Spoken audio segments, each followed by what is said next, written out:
सबसे पहली बात, किसी भी देवालय में जाओ, ठाकुर जी को देखते ही सबसे पहली भावना रखो कि यही परम सत्य है, बाकी सब मिथ्या है। सर तो सब हिला रहे, मानता कोई नहीं। द्वारिकाधीश जी के मंदिर में द्वारिकाधीश जी को देख रहे हैं, फिर भी अरे कहां को चली गई इतकुआ।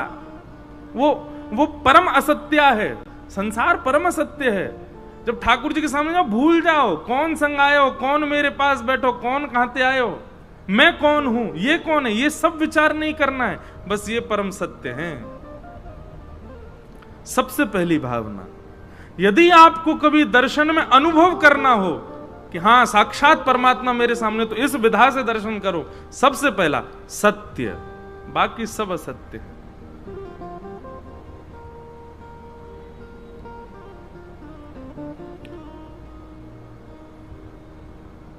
दूसरी बात, चैतन्य ये जड़ नहीं है, ये साक्षात चैतन्य है। हमारे ब्रज में सेवा पद्धति ऋतु के अनुसार होती है। जैसे जैसे ऋतु परिवर्तन होता है, ठाकुर जी की सेवा में भी वैसा वैसा परिवर्तन होने लग जाता है। अभी श्री द्वारिकाधीश जी, अब द्वारिकाधीश जी दिखे ना सुबह, अब वही दिख रहे हैं मुंह कथा में भी। द्वारिकाधीश जी के दर्शन करें, श्रृंगार कैसा, बहुत पत्रों सो एक बाघा जैसो पहनो है, कलीन को, सुंदर मोंगरा की कलीन को श्रृंगार, जिससे ठाकुर जी को ज्यादा श्रम नहीं हो। आभूषण नहीं पहने ठाकुर जी ने, ठाकुर जी सोना चांदी हीरा नहीं, एक आध मोती को कोई माला पहनी होगी, स्वर्ण भी नहीं पहनेंगे अभी ठाकुर जी, अभी केवल मोती की माला धारण करेंगे। क्यों? क्योंकि हल्की रहवे, गर्मी को मौसम है, मौसम के ऋतु के अनुसार सेवा में इत्र भी खस को जा रहे होगो, गुलाब को जा रहे होगो, गर्म इत्र नहीं जा सकते ठाकुर की सेवा में। क्यों? चैतन्य भावना है। हमारे तटीय स्थान चले जाओ, तो तटीय स्थान में तो जब गर्मी को समय रहे तो दिया से आरती ना करें, ठाकुर जी की आरती भी पुष्पन से होवे। क्यों? बोले दिया जलाएंगे तो श्री ठाकुर जी को श्रम है जाएगा। इतनी चैतन्य भावना रखते हैं। और वही सर्दी आ जावे तो सर्दी आते सब बदल जाएगा, थोड़े गर्म वस्त्र पहनेंगे, ठाकुर जी को इत्र लगाया हो जाएगा, कस्तूरी को, केसर को, थोड़े गर्म इत्र लगाए जाएंगे। ठाकुर जी का सिगड़ी रखी जाएगी, वहां में कोयला जला करके नेक दूर ठाकुर जी के दूर रखी जाएगी। मौसम ऐसे मूजरी पहनाई जाएंगी, हाथ पामन में मोजा पहने लाल जी।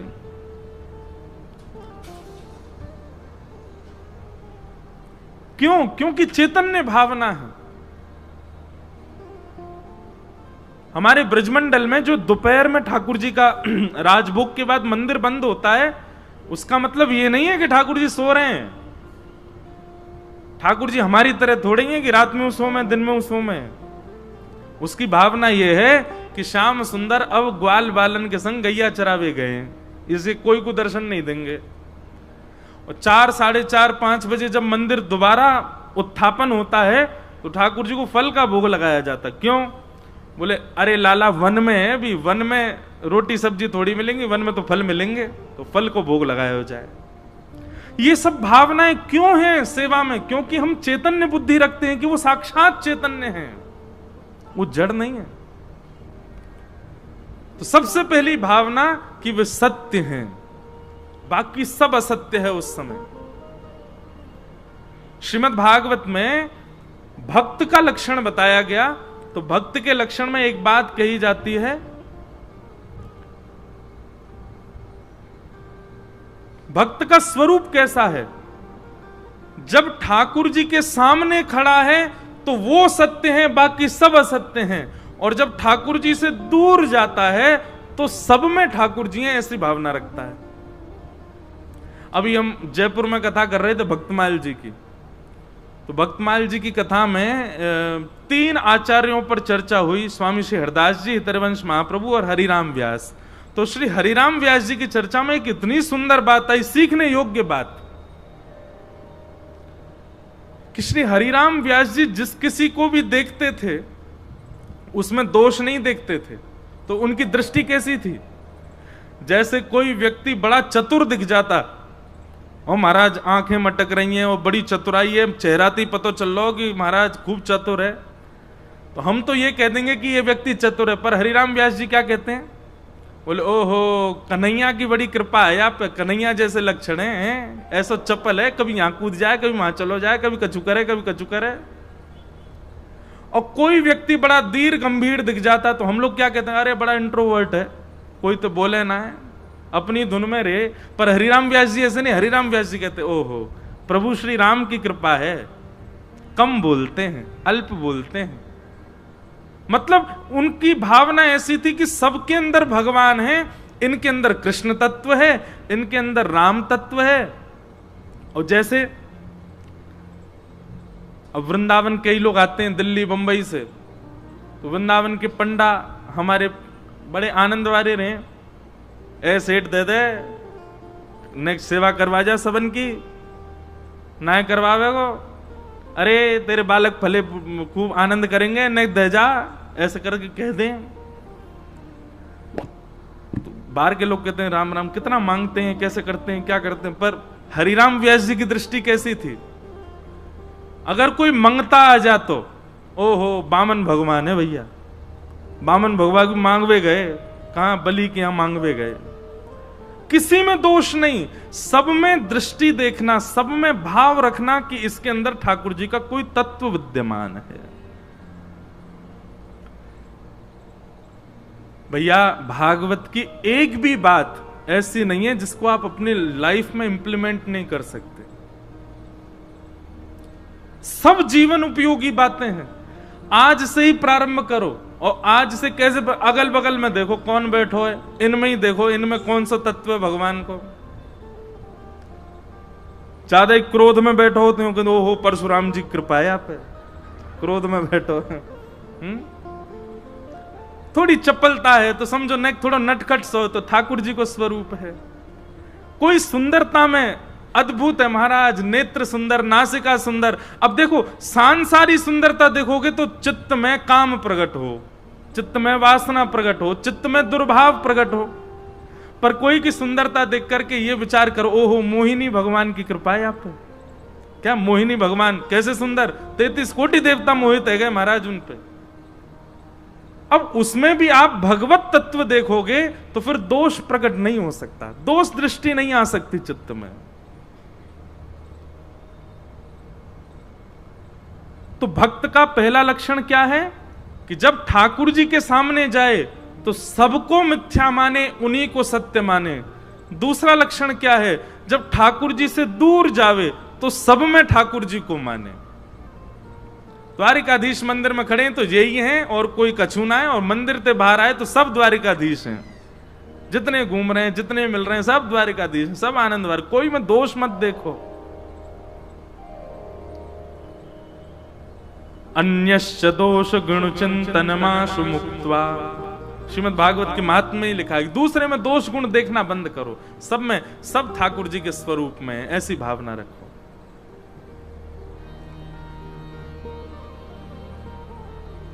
तो सत्य, पहली भावना ठाकुर जी सत्य हैं, और दूसरी भावना ठाकुर जी चैतन्य हैं। ये दो भावना आपको रखनी है, तीसरी भावना आपको रखनी नहीं है। तीसरी भावना ठाकुर जी देंगे आपको।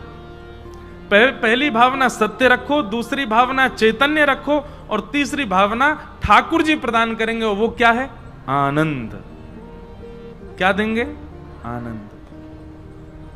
कभी भी ऐसा मत कहना कथा सुन के सुख मिला ना, कथा सुन के अच्छा लगा ना, कथा सुन के मजा आया ना, कथा सुन के आनंद आया। द्वारिकाधीश के दर्शन करके आनंद आयो, बिहारी जी के दर्शन करके आहा आनंद आ गए, बरसाने जाके आनंद आ गए। आनंद ठाकुर जी सुख प्रदायक नहीं है। और क्षमा कीजिए यदि आपके मुख से सुख ही शब्द निकल रहा है तो इसका मतलब भी आनंद मिला ही नहीं आपको। सुख में और आनंद में भी भेद है। सुख व्यवस्थाओं से प्रकट होता है। आज देखिए हमने महाराज पहली बार शोभा यात्रा में कूलर भी चल रहे, वाह। सबसे पहले जब मेरी दृष्टि पड़ी मैंने कि भैया जे काम ब्रजवासी कर सकें वो शोभा यात्रा में 5-10 कूलर चल रहे, वही लग गए दिखे यहीं पे।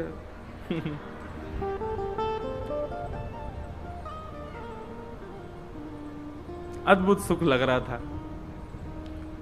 जब जब बगलते वो ढकेल पर लेके निकलता हूं महाराज, ऐसी लगती यहीं रुक जा, अब चलने को मन नहीं, तू यहीं खड़ो रहे। आहा, सुख मिल रहा है, क्या आनंद।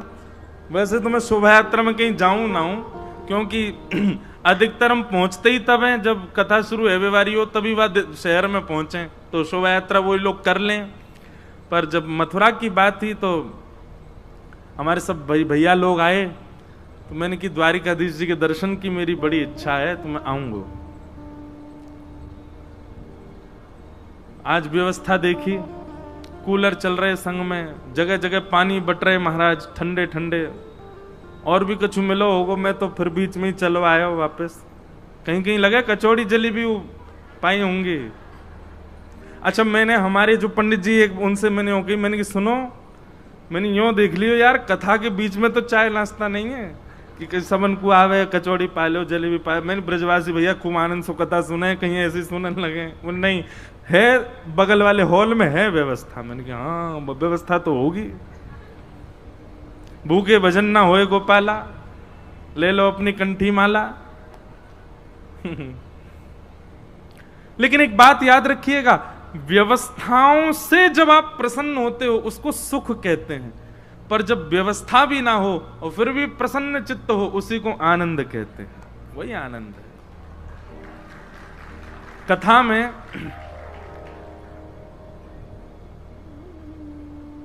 कई बार कई लोग अव्यवस्थित होके भी बैठे होते हैं, उनको ठीक से व्यास जी दिखाई भी नहीं दे रहे, ठीक से हवा भी नहीं लग रही, ठीक से बैठने की व्यवस्था भी नहीं बन पाई, पीछे ही बैठ गए बेचारे।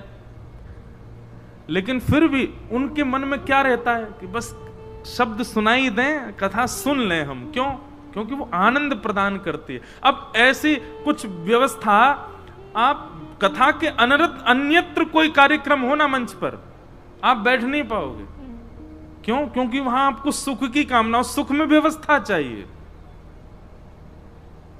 हाँ, वो बात अलग है, बहुत अच्छी व्यवस्था करी, सबके लिए उत्तम व्यवस्था है। पर कई बार व्यवस्था ना भी हो ना, तो भी कथा में आनंद आता है। क्यों? बस कथा शुरू होने की देर होती है, शुरू होते पर यूं लगती है अब कोई दिक्कत नहीं, अब जो चीज नहीं है नहीं सही है, इतने में ही पर्याप्त है। क्यों? क्योंकि कथा हमको सुख आनंद दे रही है। हमारे वृंदावन तटीय स्थान जाओ, लाइट नहीं है, फोन चलाना अलाउ नहीं है, पिक्चर्स कोई ले नहीं सकता, एसी कूलर पंखा कुछ नहीं है वहां पर, लेकिन वहां बैठने के बाद उठने की इच्छा नहीं होती। क्योंकि हमारे मथुरा के, हमारे सब चतुर्वेदी ब्राह्मण और हमारे सब मथुरा के ब्रजवासी तो सब तटीय स्थान खूब जाते हैं। मैं भी खूब जाऊं, बाबा के पास बैठूं, खूब सेवा करके आऊं, एक अद्भुत आनंद की अनुभूति होती है। क्यों? क्योंकि वहां व्यवस्था एक भी नहीं है, पर वहां विराजमान श्री मोहिनी बिहारी जी, वहां विराजमान संत जनों का जो जप है, जो तप है, उसकी ऊर्जा इतनी है कि व्यवस्था की आवश्यकता नहीं। अरे बड़े बड़े मंत्री भी अगर जाएं तो वो रज में ही बैठ जाएंगे, बिना कोई आसन के ही बैठ जाएंगे, रज ही बाद पर छोटी परिक्रमा लगा भी जाएंगे। ए भैया ब्रजवासी ऐसा ना करो, करें ब्रजवासी तो एक संगी लगाया में सबरी। लेकिन अगर आपने मुखार बिंद से ने परिक्रमा शुरू करी है, पूरी परिक्रमा कर लोगे, जैसे ही राधा कुंड पहुंचोगे, राधा कुंड पहुंचते ही लगेगी आहा रिक्शा वाले कितने सुखी, ये टम्पून पे जा रहे कहा, इनको कितनो आनंद है, इन्हें चलनो नहीं पड़ रहा। लेकिन वो भारी पड़ रहा, एक एक कदम रखनो भी, तब भी सुख मिल रहा, तब भी आनंद है रो है। और सत्य बताएं, वह इतने कष्ट में भी आनंद की अनुभूति होवे, और जैसे ही मुकुट मुखारबिंद गिरते पड़ते पहुंच गए, कोई के कंधा पकड़ लो, कोई को हाथ पकड़ ले, अरे बस 4 कदम हो रहे, चल लो भैया। वाके बाद में जो अनुभूति होवे ना, वही से कह में आनंद, परम आनंद की प्राप्ति होवे। अब व्यवस्था में भी आनंदित हो जाएं। अब मुंह पे तो इतनी सारी बात आ रही है कि मैं कहा बताऊं। हमारे मथुरा की कभी कचौड़ी खाओ, वहां में आलू की सब्जी में इतनी मिर्च रहे कि बाहर को आदमी चख ना सके। आंखनते आंसू निकल रहे हैं, नाकनते धार निकल रही है, लाल पड़ गए महाराज, फिर नेक दे दो या मैं सब्जी डाल दे नेक, क्यों आनंद आ रहा है। बोलो वृंदावन बिहारी लाल की जय। ब्रज की संबंधी हर वस्तु आनंद देती है, सुख नहीं देती, आनंद चाहे जैसी हो। तो आपको केवल दो चीजों का व्यय करना है। सबसे पहला सत्य स्वरूप मानना है ठाकुर जी को, और दूसरा ये चैतन्य है, ये जड़ नहीं है, ये भावना रखनी है। सत्य और चैतन्य की भावना आप अपने चित्त में रखो, आनंद की भावना ठाकुर जी प्रदान करेंगे, आनंद की भावना श्री लाल जी देंगे। सच्चिदानंद रूपाय, तीन रूप हैं भगवान के। दूसरी बात, विश्वोत्पत्त्यादि हेतवे। ठाकुर जी कौन है? बोले विश्व की उत्पत्ति, पालन और संहार, ये तीन भगवान के काम हैं। दुनिया बनाना, दुनिया का पालन करना और दुनिया का संहार कर देना, ये तीन ही काम है ठाकुर जी के। कल हम श्री रंगनाथ मंदिर दर्शन करने गए रात्रि में, तो जब दर्शन करने गए तो आचार्य जी साथ में थे, वे बता रहे कि जब ठाकुर जी की आराधना की जाती है और उसमें धूप प्रज्वलित की जाती है, तो धूप प्रज्वलन से जो धुआं होता है ना, वो धुआं इतना प्रचंड होता है कि ठाकुर जी एक क्षण के लिए दिखने बंद हो जाते हैं। बोले इसी एक क्षण में ठाकुर जी पूरी पृथ्वी पर घूम करके सबके सुख दुख विचार करके तुरंत आके बैठ जाते हैं। इसीलिए आराधन में धूप का नियम रखा गया कि ठाकुर जी के आगे धूप नैवेद्य करो, सुबह श्रृंगार करो, श्रृंगार करने के बाद में सजा धजा के भोग लगाओ, भोग लगा के आरती, फिर कहते हैं धूप दिखाओ। क्यों? नेक देर के काजे धूप करो, धूप में ठाकुर जी थोड़े से ढक जाएं, उतनी देर ठाकुर जी को अवसर मिलता, उतने अवसर में ठाकुर जी पूरे ब्रह्मांड के सुख दुख सब विचार करके, वैकुंठ के देख करके, देवताओं की सब बात सुन करके एक क्षण में वापस आकर के विराजमान होते हैं। इसलिए धूप नैवेद्य करते हैं। कल पहली बार पता चली है मैं ये बात, मैंने कहा जय हो, आपने अद्भुत बात बताई। इसीलिए धूप आरती होती है हर मंदिर में। पर अब धूप असली बन नहीं रही, इसलिए नेक नेक की धुआं करें। पर यदि वाकु भाव से बनाया जाए तो इतना धुआं तो होना चाहिए कि ठाकुर जी नेक देर को गायब से ही रह जाएं। अब भैया ये सब अपने घर में मत कर लियो, जाके कहीं खुल्लो गुल्लो करते घूम रहे हैं सब रे। अरे भैया कहाँ सुने आयो कथा, पूरे घर में धुआं कर दियो या नहीं। तो मंदिर की एक बात मैं बता रहा हूं। तो ठाकुर जी का काम क्या है? उत्पत्ति करना, पालन करना और समय की अवधि पूर्ति पर संहार कर देना। एक बालक जैसा स्वभाव है। मिट्टी का कोई घर बनाया, उसको सजाया धजाया, और बालक के मन में आ गई तो पैर मार करके मरद तोड़ दिया। बालक पहले जिद करता है माता पिता से, खिलौना दिलाओ खिलौना दिलाओ। खिलौना रो रो करके ले लेगा, खेलेगा, कुछ दिन बाद तोड़ देगा। ऐसे ही ठाकुर जी हैं, पहले सृष्टि बनाते हैं, पालन करते हैं, और जब समय की अवधि पूर्ण हो जाती है तो इसी सृष्टि को अपने उदर में धारण करके सबका प्रलय करके समाप्त कर देते हैं। उसकी विस्तार आगे कथाएं आएंगी तब सुनेंगे हम। ये भगवान के तीन काम, तीन रूप, तीन काम और तीन गुण हैं ठाकुर जी के। बहुत ध्यान से सुनना। कितापत्रय विनाशाय श्री कृष्णाय वयं नुमः। तीन गुण हैं। वैसे गुण तो एक ही है, पर तीन भावों से युक्त है। बहुत ध्यान से सुनना। आदि दैविक, आदि भौतिक और आध्यात्मिक, ये तीन प्रकार के ताप होते हैं हमारे जीवन में। ताप का मतलब क्या होता है? कष्ट। चराचर संसार में कोई भी अगर दुखी है तो इन तीन कारणों से दुखी होगा। बहुत सावधानी से सुनो। सबसे पहला आदि दैविक।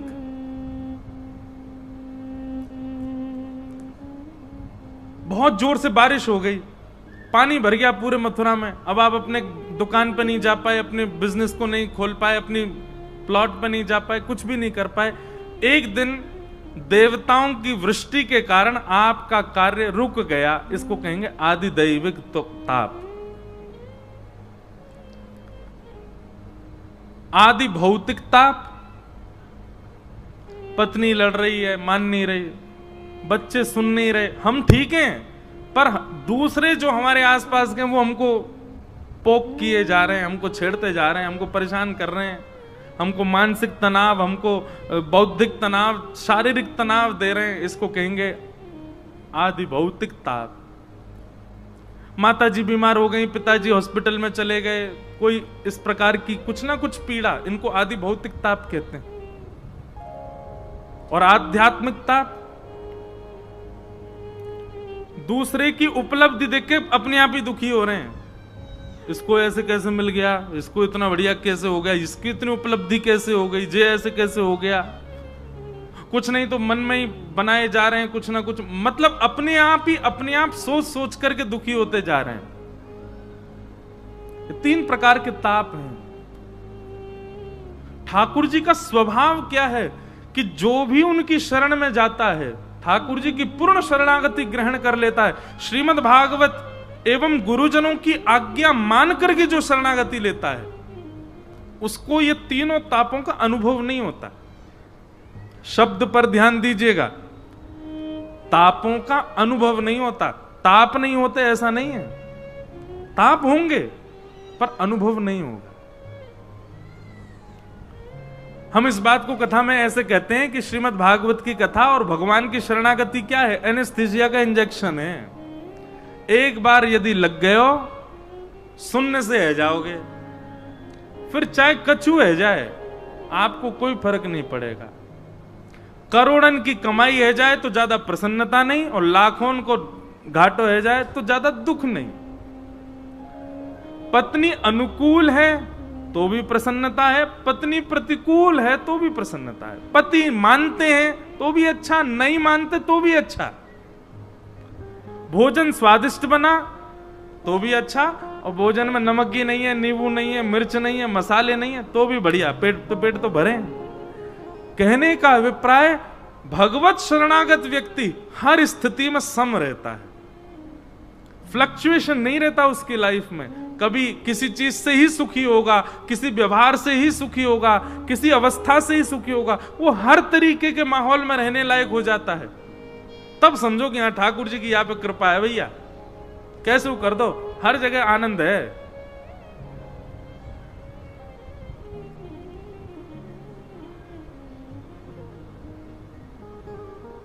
आहा,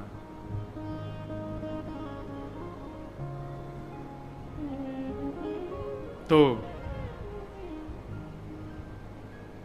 क्या बता रहा था मैं, हाँ, तापत्रय विनाशाय, ठाकुर जी दुख दूर नहीं करते, ठाकुर जी कष्ट कम नहीं करते, ठाकुर जी जीवन में आने वाली विपत्ति आपत्ति कम नहीं करते, पर आपको ऐसा बना देंगे कि वो कुछ भी आवे अनुभव नहीं होगा आपको उसका।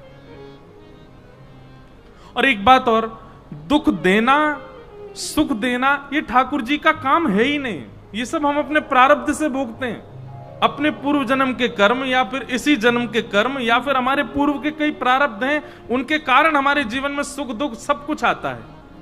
ठाकुर जी को इससे मतलब नहीं है। पर हां, अपने प्रारब्ध को भोग रहा व्यक्ति जब ठाकुर जी की शरणागति लेता है तो ठाकुर जी उसको इतना वर्सेटाइल बना देते हैं कि उसको फिर अनुभव नहीं होता, चाहे जो हो जाए प्रसन्न ही रहेगा।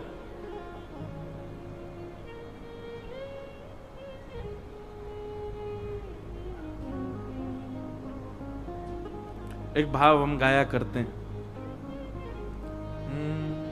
श्याम प्यारे से जिसका संबंध है,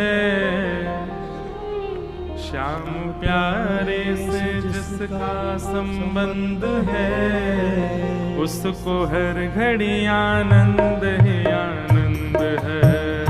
श्याम प्यारे से जिसका संबंध है, उसको हर घड़ी आनंद ही आनंद है।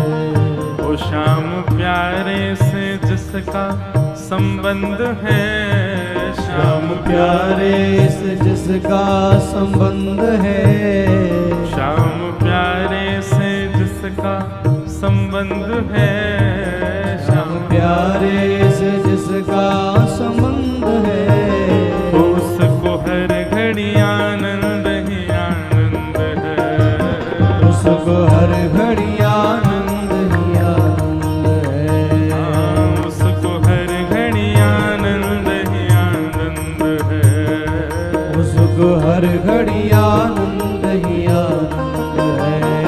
वो श्याम प्यारे से, श्याम प्यारे से, श्याम प्यारे से जिसका संबंध है, श्याम प्यारे गाओ भाव से, जिसका संबंध है, मुरली वारे ते जिसका संबंध है, मुरली वाले से जिसका संबंध है, उसको हर घड़ी आनंद ही आनंद है, उसको हर घड़ी आनंद ही आनंद है, उसको हर घड़ी आनंद ही आनंद है, उसको हर घड़ी आनंद ही आनंद है। वो झूठी ममता से करके किनारा, झूठी ममता से करके किनारा, झूठी ममता से करके किनारा, झूठी ममता से करके किनारा, वो लेके सच्चे प्रभु का सहारा, लेके सच्चे प्रभु का सहारा, वो लेके सच्चे प्रभु का सहारा, लेके सच्चे प्रभु का सहारा, जो उसी की रजा में रजामंद है, जो उसी की रजा में रजामंद है, जो उसी की रजा में रजामंद है, जो उसी की रजा में रजामंद है, उसको हर घड़ी आनंद ही आनंद है, उसको हर घड़ी आनंद ही आनंद है, हाँ, उसको हर घड़ी आनंद ही आनंद है, उसको हर घड़ी आनंद ही अच्छा, आनंद एक है। बात, आप लोग कहीं इन सब भावों से ये मत समझ लेना कि महाराज जी यूं करें, कछु करनो ना है, पड़े रहो, ठाकुर जी सब अपने आप कृपा करेंगे, ऐसा नहीं। कर्म करना है, कर्तव्य करना है, परिश्रम करना है, मेहनत करनी है, पर व्यवस्था बिगड़े बने चाहे जो हो, उससे व्यथित नहीं होना, ये बात कह रहे हैं। और वो तभी हो सकता है जब ठाकुर जी संग में हो। ठाकुर जी से विलग व्यक्ति कुछ भी करेगा, परेशान होगा, उसके मिलने वाली सुख दुख से उसके चित्त पर असर पड़ेगा ही पड़ेगा। इसलिए कहीं आलसी बन जाने को मत समझ लेना इसको। बुझाओ उठा के गाओ, उसको हर घड़ी आनंद ही आनंद है, उसको हर घड़ी आनंद। बोल द्वारिकाधीश की।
जिसके हृदय में बाल मुकुंद है, जिसके हृदय में बाल मुकुंद है, जिसके हृदय में बाल मुकुंद है, जिसके हृदय में बाल मुकुंद आनंद में गाओ, उसको हर घड़ी आनंद ही आनंद है, उसको हर घड़ी आनंद ही आनंद है।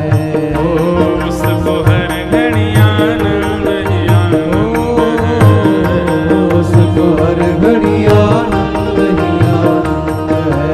ओ श्याम प्यारे से जिसका संबंध है, श्याम प्यारे से जिसका संबंध है, उसको हर घड़ी आनंद ही आनंद है, उसको हर घड़ी आनंद ही आनंद है। उसको हर घड़ी आनंद ही आनंद है। उसको हर घड़ी आनंद ही और आनंद है। आनंद वाले व्यक्ति के लक्षण बताए जा रहे हैं। निंदा चुगली ना जिसको सुहावे, निंदा चुगली ना जिसको सुहावे। एक बात हमेशा याद रखना, जो दूसरे के सामने तो बहुत बढ़िया है भैया, तो बहुत बढ़िया है, तेरो काम बहुत बढ़िया, चल तेरे बालकन को देख करके तो मेरो सीनो चढ़ जाए, और जैसे ही वो आदमी दूर गया नहीं, सुबह को 4 गाली दे, ऐसे इनसे ठाकुर जी बहुत दूर रहे हैं। इसलिए ये गुण जामे हो भैया, याकू मृत्यु आवे वासे पहले पहले ठीक करो।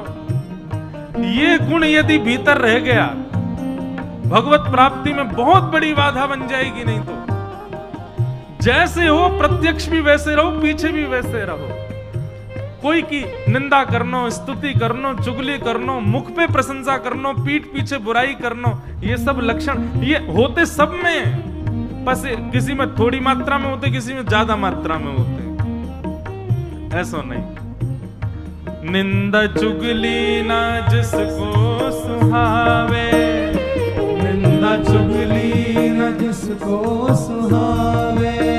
हो बुरी संगत की रंगत न भावे, ओ बुरी संगत की रंगत न भावे। बुरी संगत की रंगत न भावे, बुरी संगत की रंगत न भावे। जिसको सत्संग हरदम पसंद है, जिसको सत्संग हरदम पसंद है, जिसको सत्संग हरदम पसंद है, जिसको सत्संग हरदम पसंद है। तो उसको हर घड़ी आनंद ही आनंद है, उसको हर घड़ी आनंद ही आनंद है। उसको हर घड़ी आनंद ही आनंद है, उसको हर घड़ी आनंद ही आनंद है। ओ श्याम प्यारे से जिसका संबंध है, श्याम प्यारे से जिसका संबंध है, मुरली वाले से जिसका संबंध है, मुरली वाले से जिसका संबंध है, उसको हर घड़ी आनंद ही आनंद है, उसको हर घड़ी आनंद ही आनंद है। उसको हर घड़ी आनंद ही आनंद है।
बिहारी लाल की जय। तो तापत्रय विनाशाय श्री कृष्णाय वयम नमः।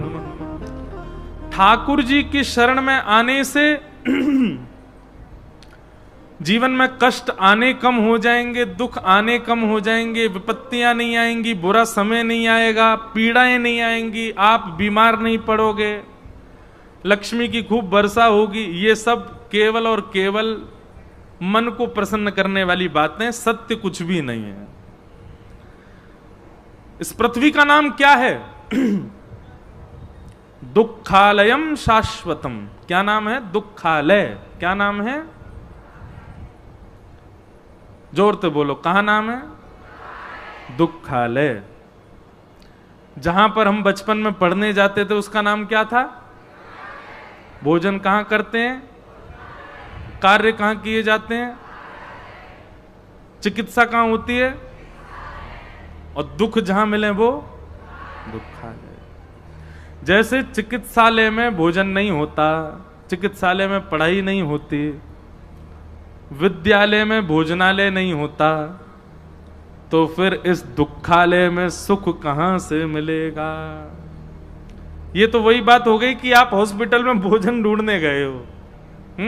ये तो वही बात हो गई कि आपके हाथ में चोट लगी, बुखार लगा, और आप विद्यालय गए हो, वहां टीचरों से करो मुझे बुखार आ गया। अब टीचर तो पढ़ाना जानते हैं, वो बुखार थोड़ी उतार देंगे। ठीक वैसे ही जो संसार में आकर के सुख की कामना करें कि हमको सुख चाहिए, तो भैया ये तो है ही दुखालय, यहां सुख कहां से मिलेगा? बस सुख बना लिया जाता है अपने अनुसार। जैसे आज शोभा यात्रा में कूलर लगा के बनाया था नहीं, मैं कूलर लगा के इतनी व्यवस्था, मैं तो बार बार ये सोचूं व्यवस्था बनाई कैसे होगी। मुझे तो लगे अगली मथुरा की कथा में ये एसीयू चलेंगे, एक एक वहां पे बैठ करके। यूं मत सोचो महाराज जी ऐसे क्यों कह रहे, मैं तो आनंद ले रहा हूं सब ब्रजवासी। मुझे बहुत अच्छी लगी, मैं अगली कथा बारे में बताऊंगा। भाई गर्मी में कथा हो तो एक एक रिक्शा में एक एक कूलर लेके चलो संग। तो सुख नहीं है भैया, सुख हम लोग थोड़ी क्षणिक सुख मिलता है हमको, और उस क्षणिक के लिए हम पूरी व्यवस्था करते हैं। थोड़ी देर का सुख भोगने के लिए हम पूरी व्यवस्था करते हैं। है नहीं सुख यहां पर। इसलिए ठाकुर जी की शरण में आ जाओ, भोले बाबा को भजने लग जाओ, हनुमान चालीसा के इतने पाठ करने लग जाओ, दुर्गा मैया के इतने व्रत कर लो, इतने सोमवार कर लो, ये हो जाएगा, वो काम बन जाएंगे। ये सब बुरा नहीं मानना, पर ये सब केवल मन को कहने वाली बातें, इनसे कुछ फर्क पड़ने वाला नहीं है। संसार में आप वो सब भोगोगे जो आपके प्रारब्ध में होगा। बस हां, ठाकुर जी की शरण में आने से इतना हो जाएगा कि जो अनुभव बहुत ज्यादा होना चाहिए था, जो पीड़ा बहुत ज्यादा होनी चाहिए थी, वो सूक्ष्म होगी।